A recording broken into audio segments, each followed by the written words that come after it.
आज मैं आपको बताने वाला हूँ कोरल ड्रॉ में इस डायग्राम को कैसे बनाएं। तो बिना टाइम वेस्ट करे शुरू करते हैं। तो सबसे पहले मैं इस डायग्राम को साइड में कर लेता हूँ।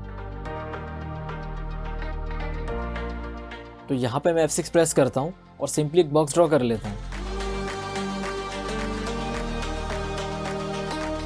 इस डायग्राम के अंदर सबसे पहले मैं अंदर वाला सर्कल क्रिएट करेंगे। तो यहाँ पे मैं F7 प्रेस करता हूँ, सिंपली एक सर्कल ड्रॉ कर लेता हूँ इस तरीके से। यहाँ पे मैं इसकी वैल्यू दे देता हूँ 1.1 टैब 1.1, मैं एंटर प्रेस कर देता हूँ। ये सर्कल अभी सेलेक्ट है। न्यूमेरिकल कीपैड पे मैं प्लस बटन को प्रेस करूंगा तो उसकी डुप्लीकेट कॉपी बन जाएगी। अगेन हम इसकी वैल्यू चेंज करते हैं 1.6 टैब 1.6, मैं एंटर प्रेस करता हूँ। तो जो डुप्लीकेट कॉपी हमने बनाई थी एंटर प्रेस करते उसकी शेप चेंज हो जाएगी। ठीक है, तो आप देख रहे हैं कुछ इस तरीके का लुक आएगा। इसके बाद इस वाले डायग्राम में ये जो आप वाइंडिंग देख रहे हैं एक वायर टाइप की, तो अब हम इसे क्रिएट करेंगे। तो इसकी एक ट्रिक है, उसे आप फॉलो करेंगे। तो यहाँ पे मैं जूम कर लेता हूँ आपको समझाने के लिए। मैं F7 प्रेस करता हूँ। तो ये जो आप छोटा सा डॉट देख रहे हैं ये इस सर्कल का टॉप सेंटर है। तो यहाँ पे मैं इस तरीके से एक सर्कल ड्रॉ कर लेता हूँ। यहाँ पे मैं इसकी वैल्यू दे देता हूँ 0.05 टैब 0.05, मैं एंटर प्रेस कर देता हूँ। यहाँ पे जो भी मैंने वैल्यूज़ ली हैं बस आपको इनसे रिलेट करना है। ऐसा कोई स्पेसिफिक मेंशन नहीं है कि आपको यही फॉलो करना है। बस आप प्रैक्टिस के टाइम पे आप डायग्राम मेकिंग में अपनी वैल्यूज़ के साथ भी प्रैक्टिस कर सकते हैं। इस सर्कल के सेंटर में जो क्रॉस दिया हुआ है आप यहाँ पे इस तरीके से आएंगे और कंट्रोल की के साथ नीचे की तरफ ड्रैग करेंगे। तो ये नीचे वाले सर्कल का टॉप सेंटर है। यहाँ पे मैं राइट क्लिक की का यूज़ करूँगा तो उसकी डुप्लीकेट कॉपी बन जाएगी। अब मैं F5 प्रेस करता हूँ। ये आप देख रहे हैं ना, यहाँ से इस तरीके से मैं यहाँ लाके ऐसे छोड़ देता हूँ। इसके बाद F10 की का यूज़ करूँगा और आर्क में कन्वर्ट कर दूंगा मैं इसे। तो यहाँ से कंट्रोल की के साथ इस तरीके से इसकी शेप चेंज कर दूंगा मैं। ठीक, यहाँ पे भी आप यही फॉलो करेंगे। ठीक है, तो आप देख रहे हैं कुछ इस तरीके का लुक आ रहा है। तो यहाँ पे मैं इस तरीके से सेलेक्ट करूँगा, कीबोर्ड पे कंट्रोल L की के साथ इसे कंबाइन करूँगा। F10 की के साथ ये जो ब्रेक नोड है इन्हें मैं ज्वाइन कर दूंगा। इसके बाद कंट्रोल A की के साथ ये सारी नोड सेलेक्ट हो जाएंगी। यहाँ पे मैं कन्वर्ट टू कर्व पे क्लिक कर दूंगा। अब इसके बाद इस वाली नोड को आप सेलेक्ट करेंगे, फिर उसके बाद यहाँ सेलेक्ट करेंगे और राइट साइड में 3 बार प्रेस करेंगे 1 2 3। फिर इसके बाद यहाँ पे क्लिक करेंगे, फिर लेफ्ट साइड में प्रेस करेंगे 1 2 3। ये जो मैंने ड्रैगिंग की है ये ड्रैगिंग मैंने एक नेक्स्ट डिस्टेंस पे किया है, तो आपको वो भी मैं दिखा देता हूँ। मैंने खाली जगह पे क्लिक करा,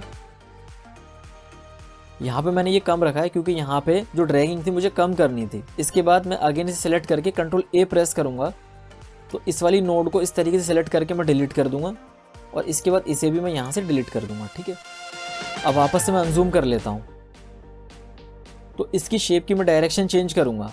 तो यहाँ पे मिरर हॉरिजॉन्टली पे मैं क्लिक करूँगा तो उसकी शेप चेंज हो जाएगी। न्यूमेरिकल कीपैड पे आप प्लस बटन पे प्रेस करेंगे तो उसकी डुप्लीकेट कॉपी बन जाएगी। फिर इसी ऑब्जेक्ट के सेंटर पे आप क्लिक करेंगे तो ये जो एंकर पॉइंट है इसको आप इस सर्कल के सेंटर में ले आएंगे इस तरीके से। तो यहाँ से मैं ड्रैग कर रहा हूँ,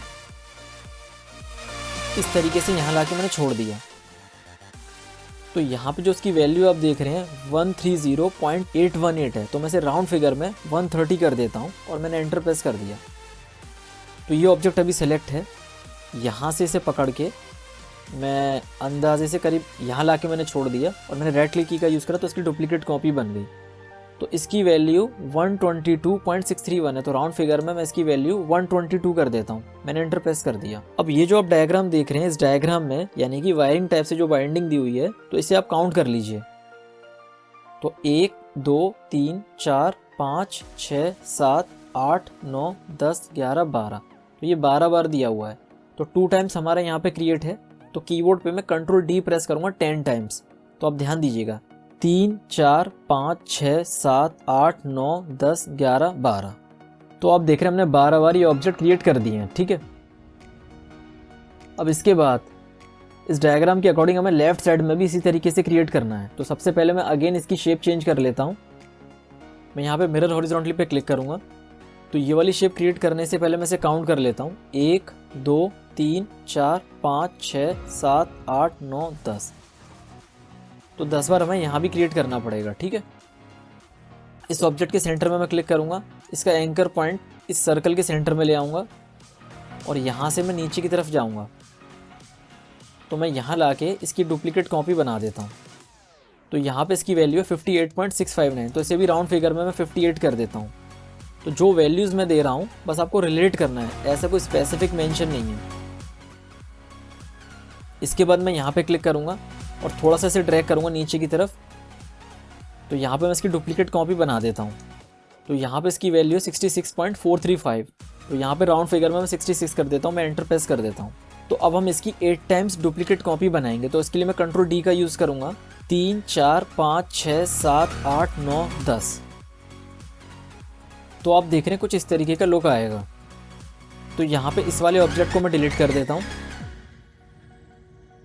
तो इसके बाद इस वाइंडिंग की यहाँ से लेके यहाँ तक की ये जो आप शेप देख रहे हैं इसे हम क्रिएट करेंगे। ऐसा कोई एग्जैक्ट फॉलो नहीं करना, बस आपको रिलेट करना है, ठीक है ना। तो यहाँ पे मैं थोड़ा सा जूम कर लेता हूँ आपको समझाने के लिए। मैंने इसे सेलेक्ट करा, F10 की का यूज़ करा। तो यहाँ पे डबल क्लिक करके एक नोड ऐड कर देता हूँ, ठीक है। इस वाले पार्ट को मैं डिलीट कर देता हूँ, इसको भी यहाँ से मैं डिलीट कर देता हूँ, ठीक है। मैं थोड़ा सा अनजूम कर लेता हूँ। तो ये जो आप शेप देख रहे हैं हमें इसी तरीके से मिलती जुलती एक शेप क्रिएट करनी है, जैसे एक वायर कोई जा रही हो, वाइंडिंग की जो वायर होती है उस तरीके से। तो यहाँ पे मैं F5 प्रेस करता हूँ और यहाँ से मैं इसकी शेप ड्रॉ करूँगा। तो आप ध्यान दीजिएगा। तो आप देख रहे हैं कुछ इस तरीके का लुक आएगा। ठीक इसी तरीके से यहाँ से इसकी एक रिवर्स डुप्लीकेट कॉपी बना लेता हूँ और कंट्रोल A की के साथ मैं यहाँ से इसे ड्रैग कर लेता हूँ। और ठीक इसी तरीके से यहाँ भी हमें एक नोड ऐड करनी पड़ेगी। तो मैं F10 की का यूज़ करता हूँ। यहाँ पर डबल क्लिक करके मैंने एक नोड ऐड करी, ठीक है। और इस वाले पार्ट को मैंने डिलीट करा और इसको भी थोड़ा सा मैं अनजूम कर लेता हूँ। इसको मैं सेलेक्ट करूँगा कंट्रोल A की के साथ, इस नोड से मैं यहाँ ला के इसे छोड़ देता हूँ, ठीक है। ठीक इसके बाद हम यहाँ से भी इसी तरीके से एक शेप ड्रॉ करेंगे। तो आप ध्यान दीजिएगा। मैं F5 प्रेस करता हूँ तो मैं अंदाजे से करीब करीब तो यहाँ से इसी तरीके से मैं एक शेप ड्रॉ करूँगा। तो आप ध्यान दीजिएगा। तो आप देख रहे हैं कुछ इस तरीके का लुक आएगा। मैं यहाँ से भी इसी तरीके से एक शेप ड्रॉ करूँगा। तो आप ध्यान दीजिएगा।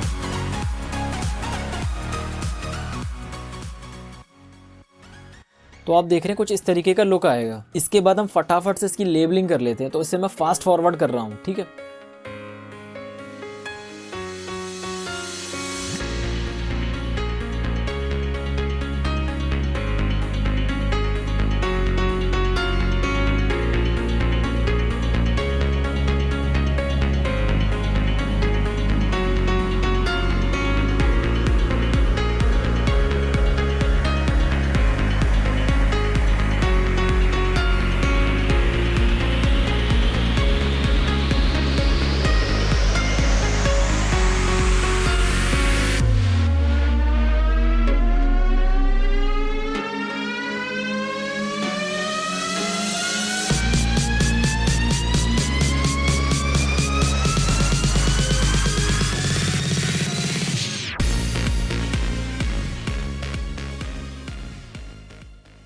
तो आप देख रहे हैं कुछ इस तरीके का लुक आएगा। इसको थोड़ा सा अट्रैक्टिव बनाने के लिए मैं इस तरीके से इस वाइंडिंग को सेलेक्ट करूंगा और F12 की के साथ यहाँ पे मैं 1.8 मेंशन कर देता हूँ, ठीक है।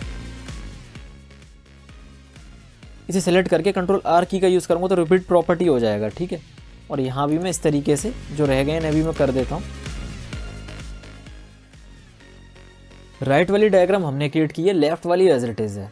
इस डायग्राम ट्यूटोरियल से बस आपको एक आइडिया, एक कंसेप्ट लेना है कि इस तरह की डायग्राम को किस तरीके से क्रिएट करते हैं। हमने इस डायग्राम में जो भी वैल्यूज़ दी हैं बस आपको रिलेट करना है। इस डायग्राम ट्यूटोरियल को लाइक करें, अपने फ्रेंड सर्कल में इस वीडियो को शेयर करें और इस चैनल को सपोर्ट करें। जय हिंद, वंदे मातरम।